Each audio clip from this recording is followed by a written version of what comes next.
تمام اہل اسلام کو السلام علیکم ورحمۃ اللہ وبرکاتہ۔ حضرت ابو ہریرہ رضی اللہ تعالیٰ عنہ سے روایت ہے کہ رسول اللہ صلی اللہ علیہ وآلہ وسلم نے فرمایا کہ اللہ عز و جل فرماتے ہیں کہ ابن آدم کا ہر عمل روزے کے علاوہ اسی کے لیے ہے، اور روزہ خاص میرے لیے ہے، اور میں ہی روزوں کا بدلہ دوں گا، اور روزہ ڈال ہے۔ تو جب تم میں سے کوئی روزہ رکھے تو وہ اس دن نہ بیہودہ گفتگو کرے اور نہ کوئی فحش کام کرے، اور اگر کوئی اسے گالی دے یا اسے جھگڑے تو اسے چاہیے کہ وہ آگے سے کہہ دے کہ میں روزے سے ہوں۔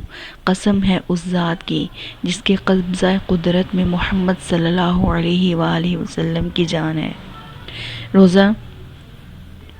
روزہ رکھنے والے کی منہ کی بو اللہ کے ہاں قیامت کے دن مشک کی خوشبو سے زیادہ خوشبودار ہوگی۔ سبحان اللہ۔ روزہ رکھنے والے کے لیے دو خوشیاں ہیں جس کی وجہ سے وہ خوش ہوگا۔ جب روزہ افطار کرتا ہے اور وہ اس افطاری سے خوش ہوتا ہے، اور جب وہ اپنے رب سے ملے گا تو اپنے روزہ سے خوش ہوگا۔ سبحان اللہ تعالی علی محمد۔